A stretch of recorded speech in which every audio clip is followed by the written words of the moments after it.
Hello everyone, welcome back to the Analyst for 9th of November 2023.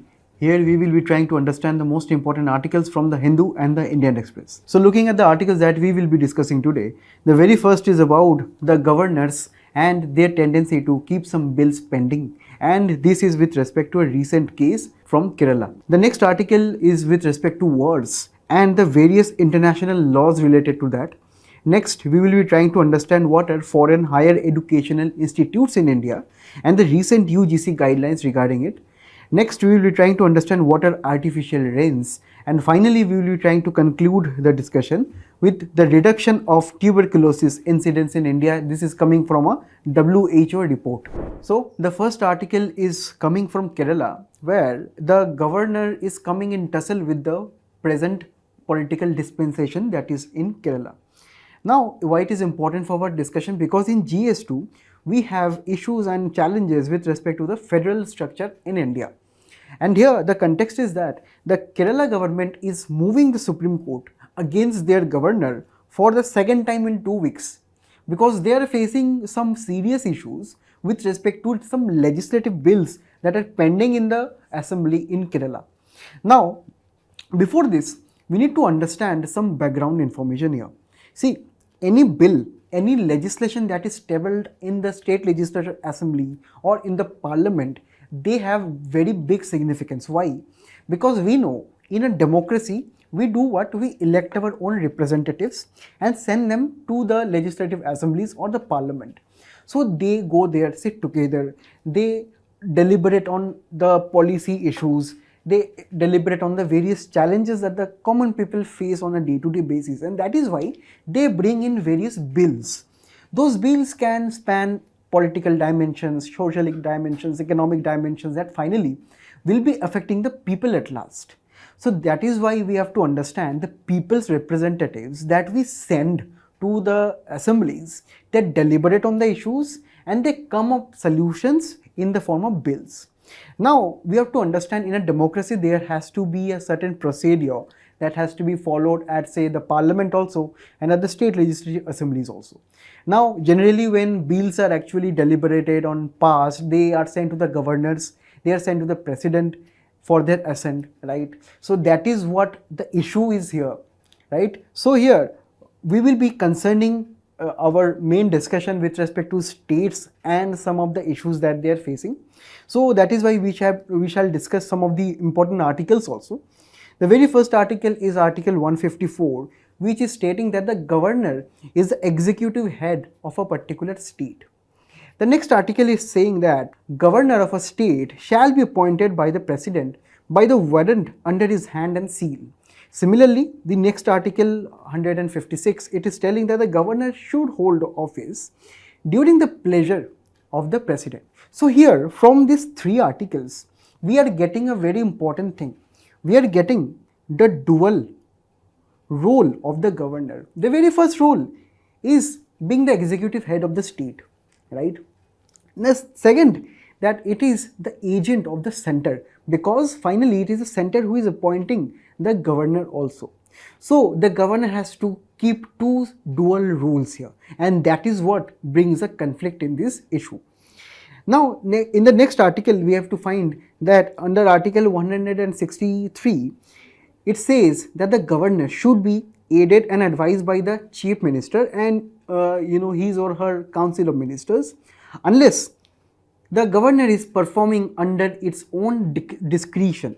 And here, discretion of the governor can be found in two ways.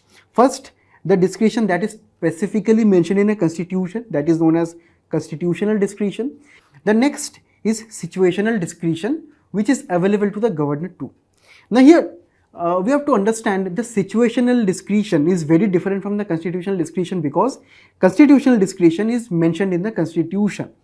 Here, the very important discretion that comes first here is Article 200. Under Article 200, when a bill is presented to the governor for his assent, and that must be with immediate consideration without any delay, and the action must also be taken immediately, the governor generally has three ways. First, it can, or say he can declare his assent, then he can return it with a message to the house for its consideration, and thirdly, He can also refer it to the president.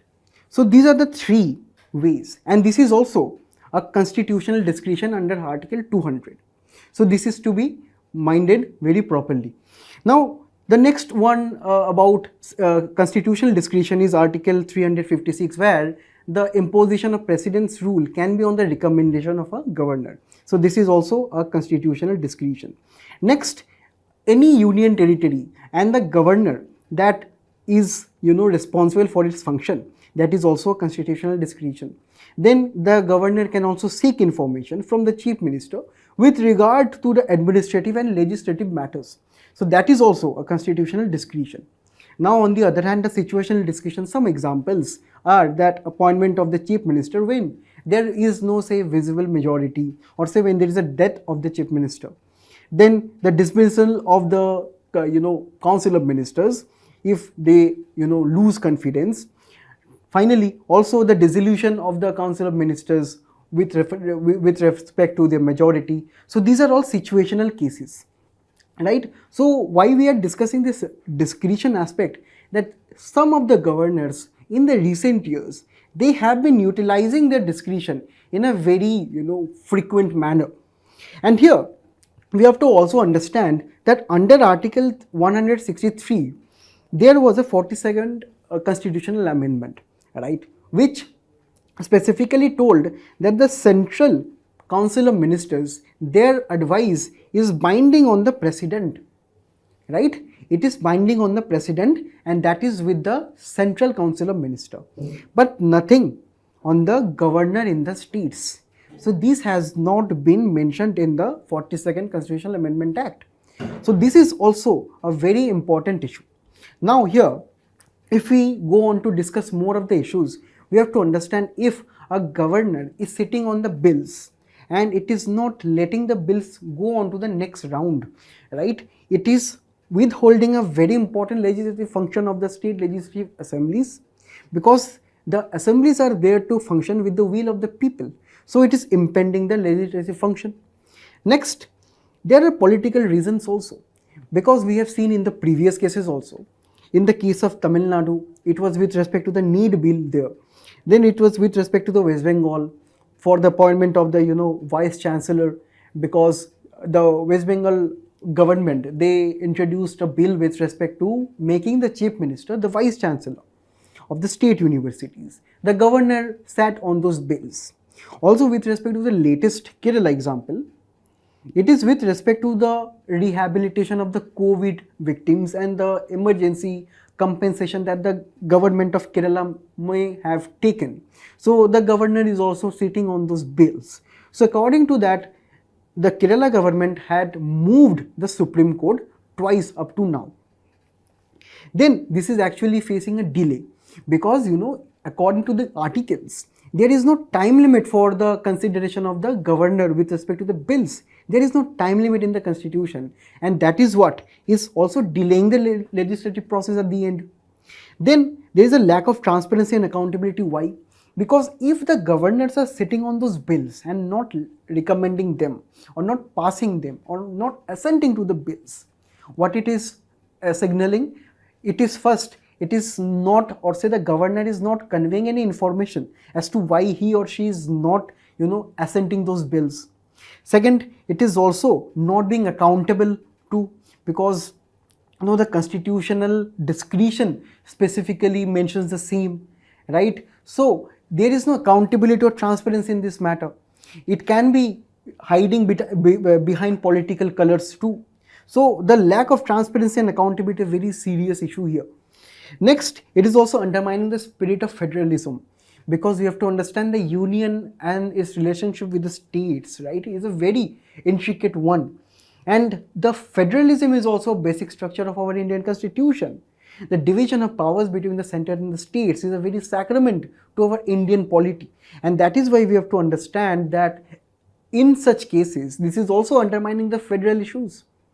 And finally, at the end, every time the public has to suffer, because if these bills would have been passed, ultimately the state governments introduce these bills for the betterment of the public at the end.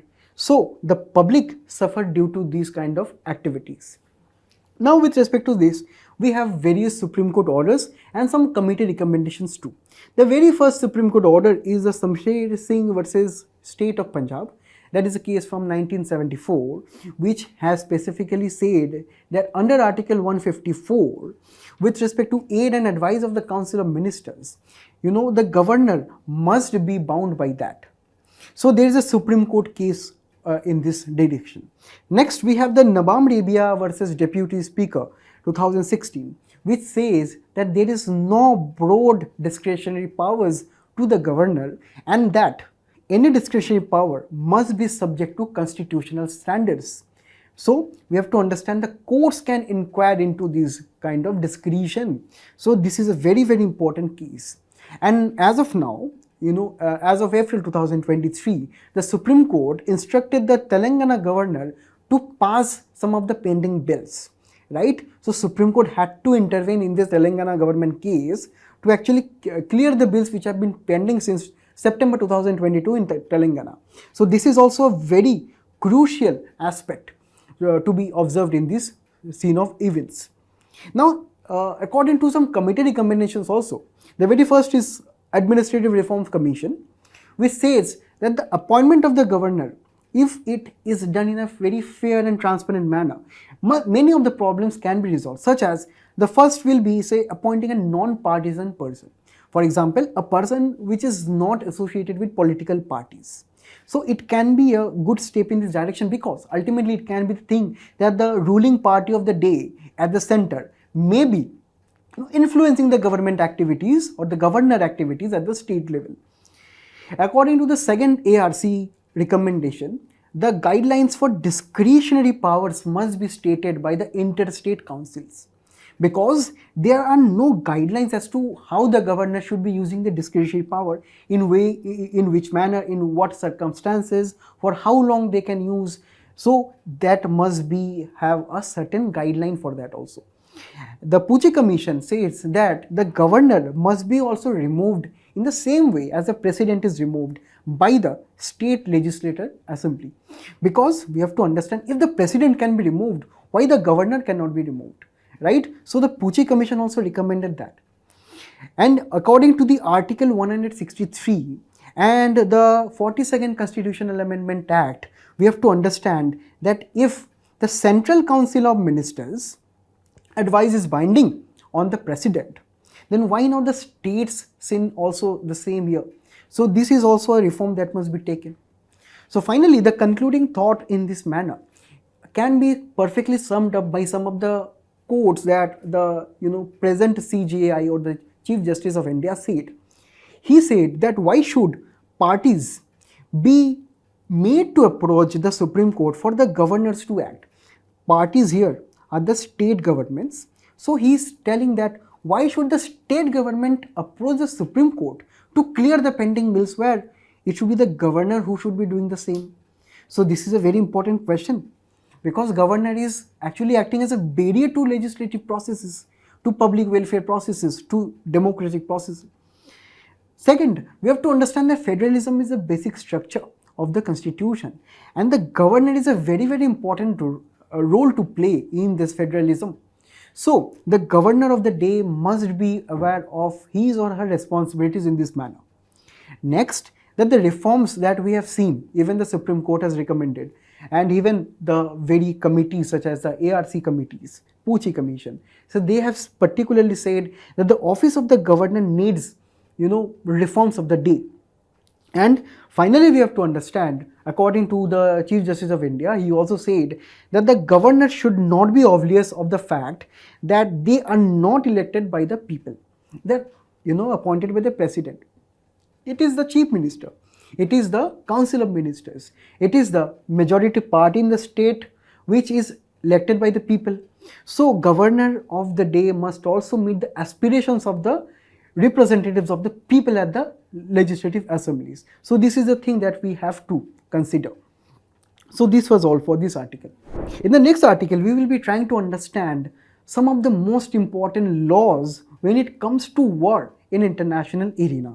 Because we know right now, a serious conflict is going on in Israel and Palestine. So here, the G7, the group of seven, has urged humanitarian pauses with regard to international laws and also ceasing to hostilities in the war in Gaza Strip. Then now why this is important? Because in GS2 again, we have effects of various polities and politics of developed and developing countries on India's interest. So we have to understand, there are various conflicts which are going on all around the world, be it in Africa, be it in the Russia-Ukraine crisis, or be in the latest offensive in Gaza. These conflicts are never ending, right? So that is why we have to recollect on if there are any international laws that dictate on the scene.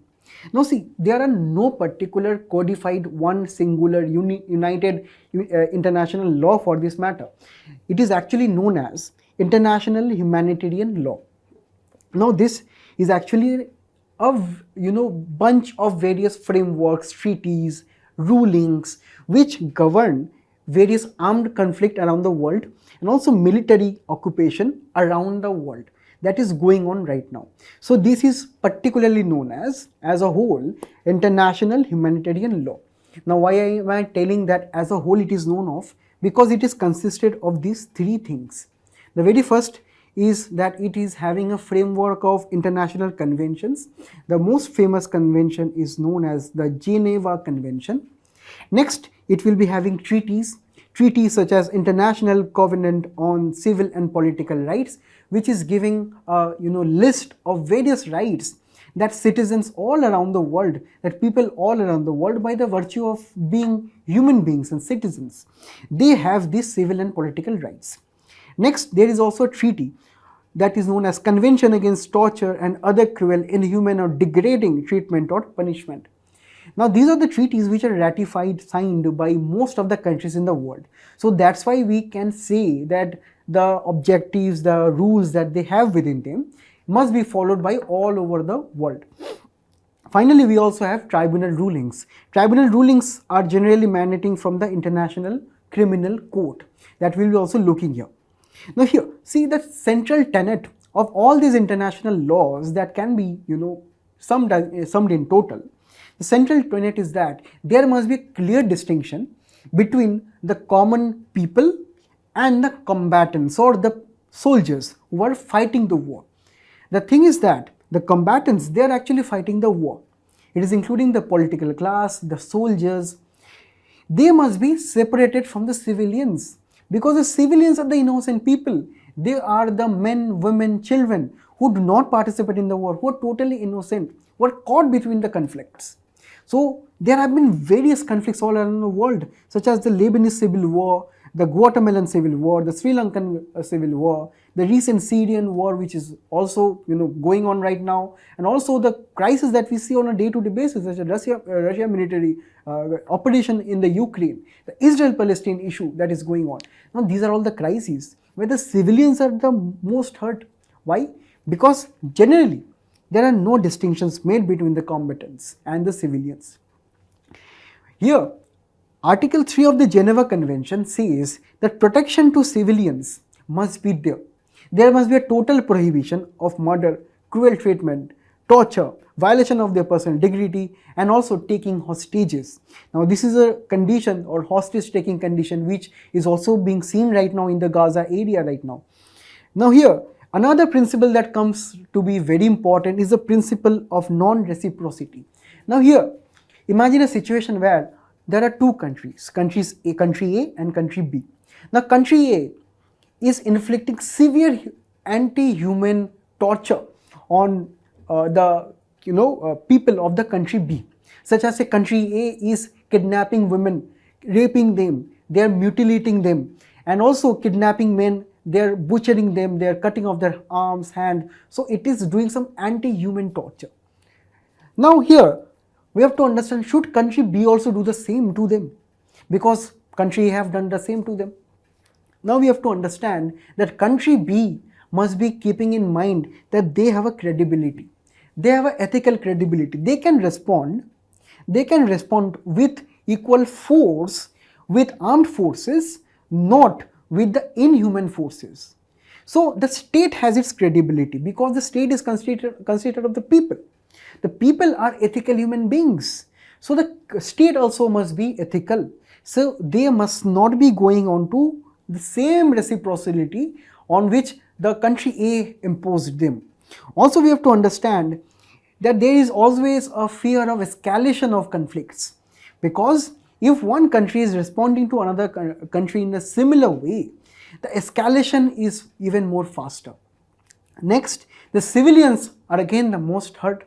So we have to understand that in international laws, in this international humanitarian law, there is this principle of non-reciprocity which the countries have to adhere to. Next, we also have something known as effective advance warning, that if a particular country is striking another country in cases of war, it must be conveying the venue, the time, the exact details of the bombings well in advance, so that the people there who are residing in those areas can have some time to flee. For example, in this Israel-Gaza attack which is going on right now, Israeli forces, before attacking North Gaza, they want the North Gaza people to flee to the south border at the Rafah crossing. But it was later to be seen that the Israeli forces bombed both the northern part and the southern part, which is a violation of international law again. So here we must be understanding these aspects here. Next, if we look at the various conventions, the very important convention is the Geneva Convention. So let us discuss this in a detailed manner. So actually, Geneva Convention originated in 1864, and here most of the countries agreed to come together to agree on one common cause, that is, during wars there are various casualties. So they agreed that the treatment of the wounded plus protection of the medical personnel in hospital would be a part of a convention. Next, in the 1949 situation, when the World War II just ended, there were 4 conventions within this Geneva Convention. The very first is known as Convention 1, that is regarding the wounded and sick in the armed forces in the field. The next convention is about the wounded, sick and shipwreck members at the sea. So this is about the field combatants, this is about the sea combatants. The Convention 3 is regarding the treatment of prisoners of war, because there are many soldiers who are captured by the enemy troops and they are held as prisoners of war. So there must be effective human treatment to them. They must not be tortured, bullied in this matter.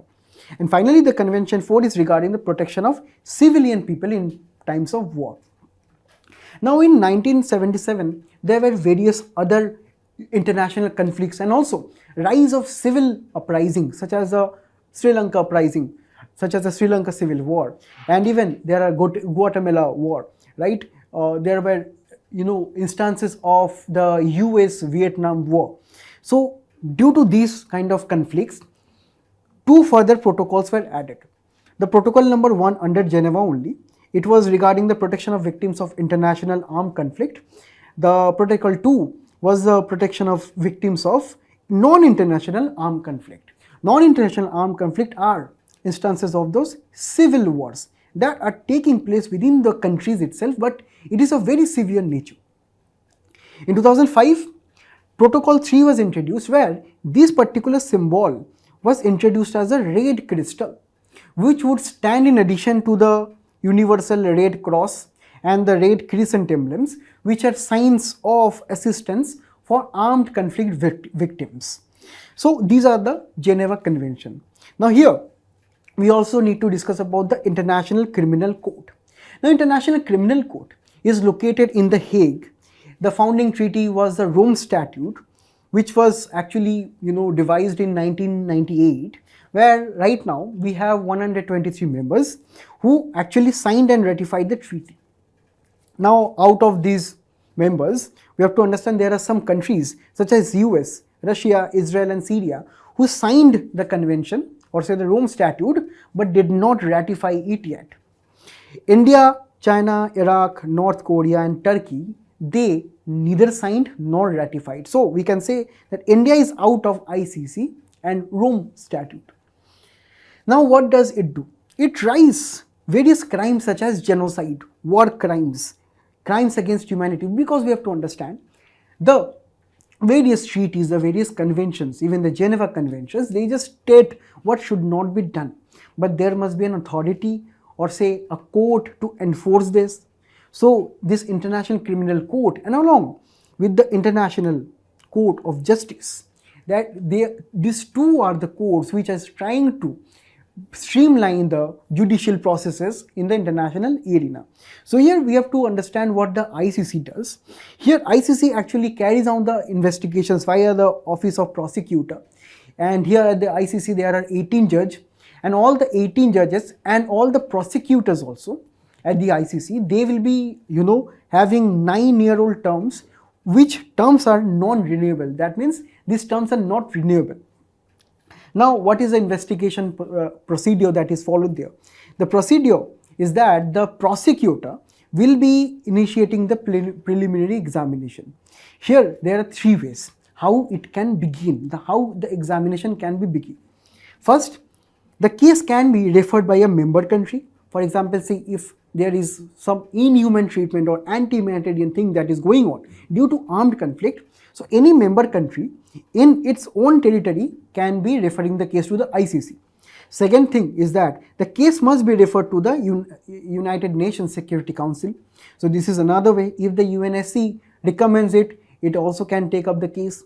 Third, that the prosecutor is taking up the case proprio motu. That means on its own. If the prosecutor thinks that the case needs some international attention of the ICC, it can take the same.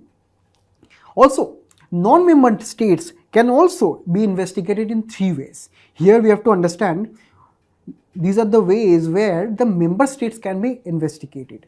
The non-member states can also be investigated. How? If the alleged crimes were perpetrated by the non-members in member states. So, for example, say if Iraq is attacking the European Union, so it can be called on the same at the ICC. If the non-member states accept the court's jurisdiction, if it is accepting the ICC jurisdiction, it can be the same. And finally, the United Nations Security Council can also authorize it. So we have to understand here, the United Nations Security Council is almost having a free hand in both the members and the non-members. Now here, again we have to understand some 2 important terms finally. Genocide and war crimes, because these are the 2 things that should pave the way in international arbitration arenas. See, according to Article 147 of the Geneva Convention 4, a war crime is something which is a willful killing. Willful killing, that means it is not an accidental killing. It is a well-planned, cold-blooded killing. Torture or inhuman treatment, unlawful deportation or transportation of unlawful confinement, taking of hostages, extensive destruction and appropriation of property. So the Convention 4 of Geneva has deliberately detailed the various conventions of the war crime. So war crime, we have to understand, can only take place in any armed conflict, right? Then Article 2 of the United Nations Genocide Convention, it is telling that genocide are the acts committed with intent to destroy, in whole or in part, national, ethnic, racial or religious group. So genocide is also a very serious case where generally the combatants or the perpetrators, right, they are targeting people with national intentions, ethnic, racial or religious groupings. And this can include killing, inflicting serious injuries, bodily, mentally harm, right, also measures to prevent birth, forcibly transferring children. So these are all cases of genocide. Now in this case, in both war crimes and genocide, according to Article 6 of Rome Statute, the International Criminal Court can investigate and prosecute the crimes. In 2010, it was actually seen during the Sudan Darfur crisis, which took place in 2010. So the arrest warrant for Sudanese President Omar al-Bashir was released by the ICC based on these. So that is why we have to understand right now, we have to ask the questions to ourselves that the Gaza war that is going on both sides, there have been serious humanitarian crises. Even the G7 is withdrawing the same. India has also said the same, that we have to understand the importance of peace and peace in this particular conflict. So that is why we have to understand that the ICC is there, the Geneva Conventions are there. There is a whole body of international humanitarian law. So that is why the international community must be converging on the same on this particular issue. So it is the need of the hour right now. In the next article, we are talking about the recent UGC guidelines regarding the establishment and operation of foreign universities campuses, which are actually known as foreign higher educational institutions in India. Now this is important from GS2 point of view because we have issues related to development and management of social sector, services, health, education and human resources. So here, let us discuss the issue. Now according to UGC guidelines, we have to look at the guidelines properly. The top 500 universities in the overall category, which will be decided by the commission from time to time. Actually, there are many rankings which rank the world universities from time to time. So whatever the UGC will be deciding, so from that ranking, the top 500 universities can only be allowed to open the campuses in India. And also, addition to this, the top 500 in a subject-wise category of the global ranking who are having exceptional and outstanding expertise in a particular area, they will also be allowed. So there are these two categories. One is a broad category, one is a subject-wise category. Next, the autonomy of these universities to recruit faculties from both India and abroad is given to them. So there is no restriction on that for that matter. Next, the courses cannot be in the online and open mode unless and until 10% of the course, or say less than 10%, can be in the online mode, but not more than that. So it is actually established that more and more foreign universities come in India, they set up their campuses and they start educating the youth. That cannot be in the open and online mode. Then the certificates, diplomas, degrees, research and any other programs at the undergraduate, postgraduate, doctoral and postdoctoral levels are all allowed here. So we can understand starting from undergraduate level to postgraduate level, right, to even getting PhD degrees from these universities is now possible under this guideline. Next, they must be seeking guidelines or say prior approval from the UGC before starting any new program in their campus in India. So for example, say any foreign university wants to introduce a new course of say machine learning in India, and that was not in their initial proposal. So they have to again take the permission from the UGC. 2 or more universities can also collaborate and open their campuses, but each of the 2 universities must be availing of the application forms from the UGC separately. And finally, they can receive funds, they can repatriate all their profits back to their parent universities under the Foreign Contribution Regulation Act of 2010. So these are the detailed guidelines which have been given by the UGC. But UGC is not the first one to publish these guidelines, because in early 2023, we also had the International Financial Services Centers Authority located at the Gift City at Gujarat, who also issued these, regulations. And according to the regulations, it is the Deakin University from Australia which opened their campuses in India for the very first time, and it is the first foreign university to do so. Now it is ranked 266 in the QS rankings.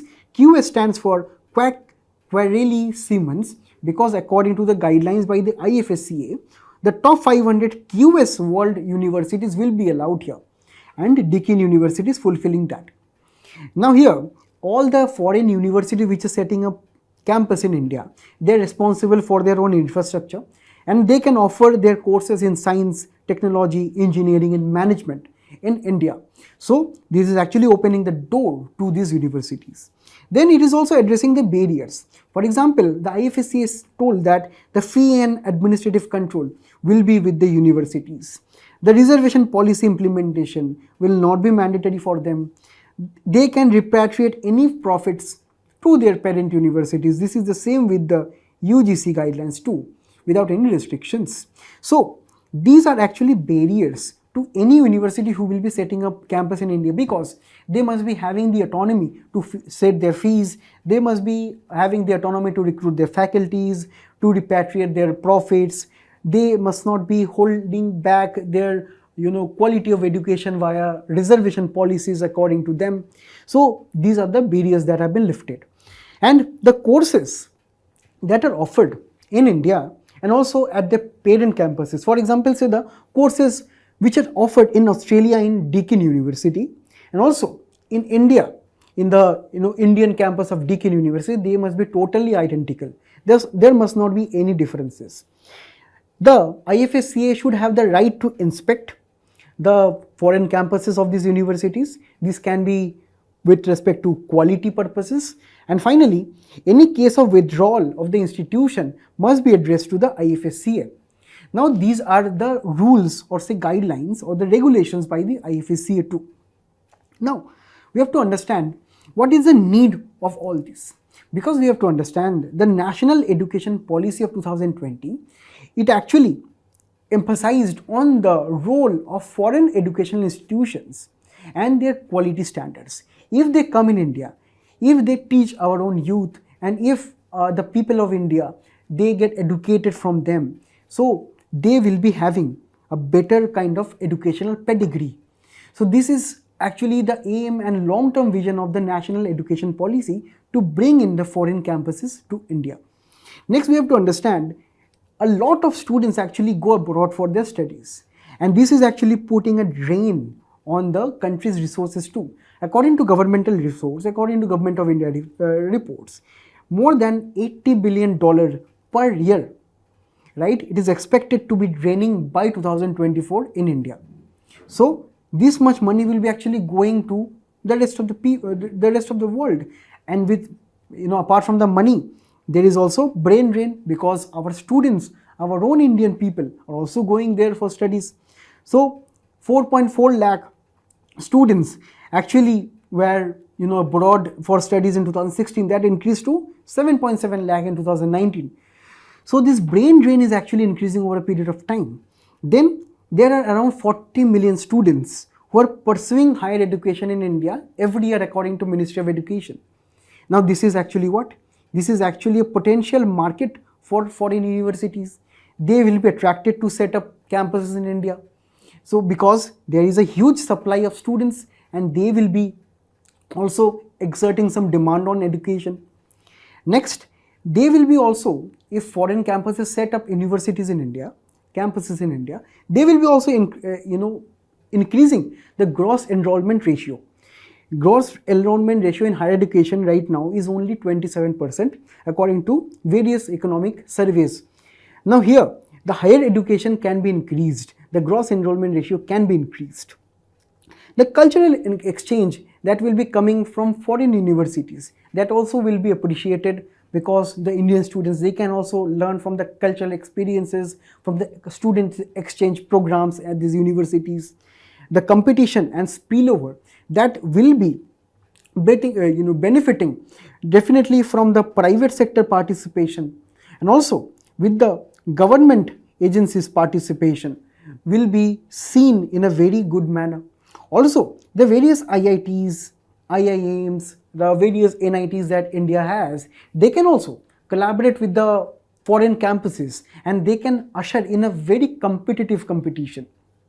So that is the thing here.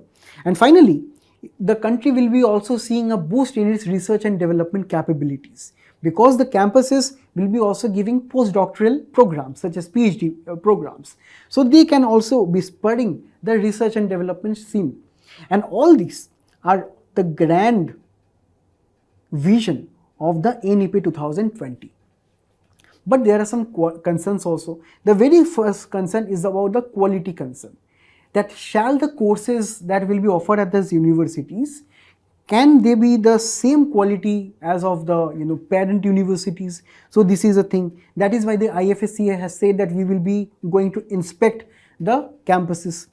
Next, the fees.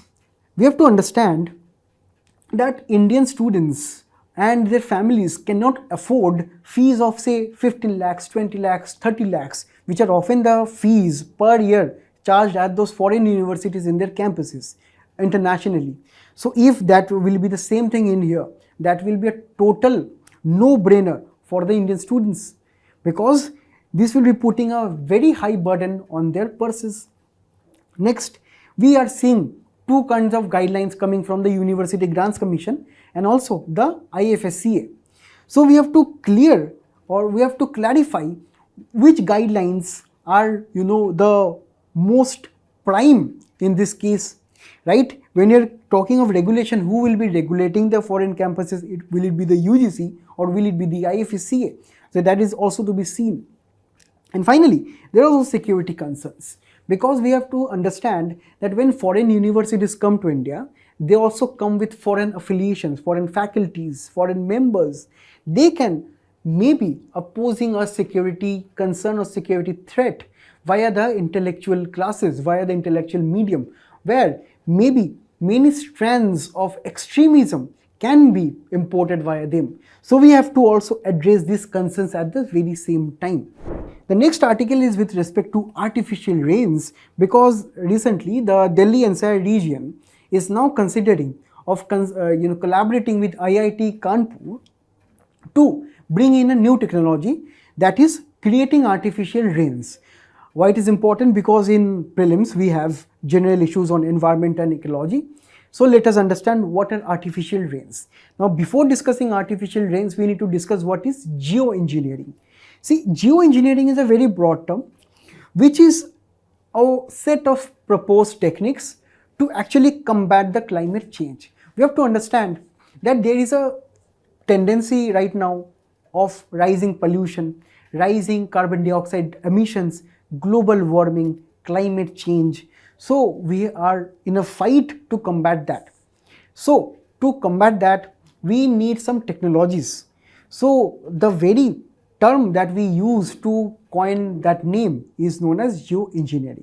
See, there are generally two types of geoengineering.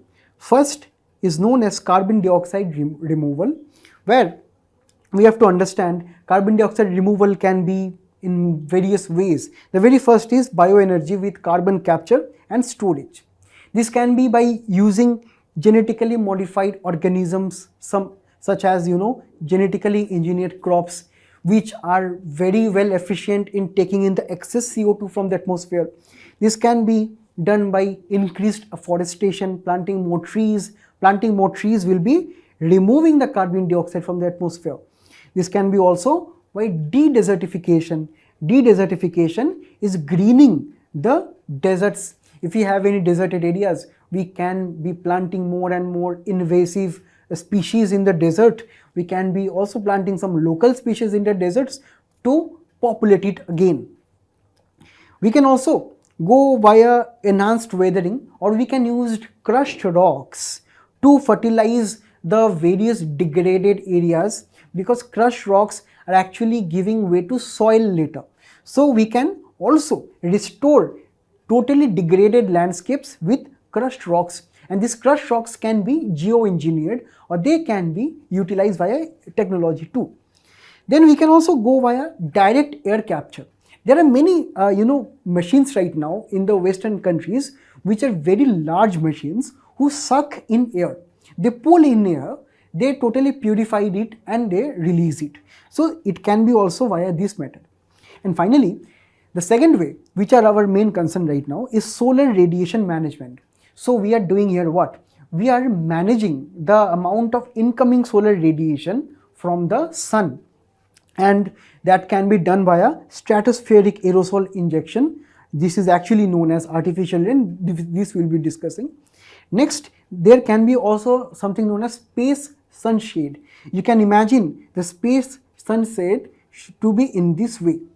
This can be a very, very giant mirrors who can be a very good reflector of the sun rays, and they can be reflecting the sun rays into the space, so that less sun rays come into the earth and the global warming can be reduced. Finally, there also can be marine cloud brightening entities, where we are trying to enhance the brightening of the clouds over the seas. And how this will be helping? If more and more clouds are bright, brighter clouds will be reflecting more sunlight, and this will be keeping the oceans, a little cooler. Now here, let us understand artificial rains. See, in artificial rains, what is being done? Various salts, and the most important salt here is silver iodide. So they are put on aeroplanes here. They are put on the wings of aeroplanes, and they are, these aeroplanes are taken off to areas of the sky which have around 40% moisture. Generally, they are looking for cumulus clouds because they will be having some water moisture there, and they will be spraying these salts in these cumulus clouds. So they will be detecting, before actually take off, the scientists will be detecting these clouds, and they will be sending these aeroplanes with these flares, and they will be spreading the salts there. And when these particular salts will be spread, these salts will be condensing the moisture on their particle, and this will be collected on a very huge level, on a very huge scale, and finally a very massive cloud formation will be taking place, where these salts will be containing various water moisture particles, and all these water moisture particles will be coming together, and they will be becoming so heavy that they will be falling down as rains. And right now the Delhi government is deliberating on this, because we have dust and huge amount of air pollution in the Delhi NCR region, and if we can make the rains happen, the rain particles or the raindrops can collect all the pollutants, and they can help the pollutants settle on the ground. So this was all for this. And finally, the last article is coming from the World Health Organization in its Global TB Report 2023, where it is hailing India, where it is telling that India is very successful in its efforts in the reduction of tuberculosis incidence by 16% from 2015 to 2022. And this is a very huge thing for India. Now here, we have to understand the very disease of tuberculosis. See, tuberculosis is actually a bacterial disease which is caused by the Mycobacterium tuberculosis bacteria. These can affect any organ of the body generally, but it affects the lungs in the human organism. And generally, it is a very highly communicable disease that generally spreads in the densely populated spaces with very poor ventilation. The symptoms of the disease, we can find that there is cough with sputum and blood. Blood comes up with the mucus of the cough. Then there is chest pain, weakness, weight loss, fever, and night sweats. Particularly children, people with HIV, smokers, and elderly, they are the most vulnerable at TB. If you can see the prevalence of TB in India, in Asia, in the rest of the African countries, in Latin American countries, that is very high. That is to say that TB is generally prevalent in developing nations, and it is a very, very serious kind of threat that these nations face. The treatment for TB is available, but here the thing is to be noted that any bacterial disease is now increasingly resistant to drugs or medicine available, because bacteria over the time have become tolerant, have become resistant of all the medicines that is available in the market, most of the medicines in the market right now. And that is the same case with the TB also. Generally, there are 4 antimicrobial drugs which are generally taken in combination of 6-month doses. Here we have 2 kinds of TB for treatment causes. First is the multi-drug resistant TB, which is totally resistant to first-line anti-TB drugs such as isoniazid and rifampicin. So these are 2 drugs which are first-line TB drugs, which were initially very effective in TB, but right now they are not that much effective, and that is why delaminate and bedaquiline is used for this multi-drug resistant tuberculosis. For the serious form of tuberculosis is extremely drug resistant tuberculosis. Now, most of the drugs, even these two drugs, are not that much of efficient in combating this variant of TB. And for this, a combination of drugs with application of physical consultation is actually proposed to the victim here. So we have to understand these are the two types of TB. Next, the steps that the government of India has taken in this direction is very commendable. The very first is the National Tuberculosis Elimination Program, which is aiming to eradicate TB in India by 2025. We also have the Nikshay ecosystem, which is a national information system regarding tuberculosis in India. Next, we also have Nikshay Posham Yojana, which is trying to increase the nutritional intake of tuberculosis patient. Generally, these patients are from the poorer background. Generally, these are also malnutrition children. So that is why a direct benefit transfer of 500 rupees per month is given to these victims. Then under Ayushman Bharat Health and Wellness Centers, we have also decentralization of screening services for more testing and detection of victims with TB.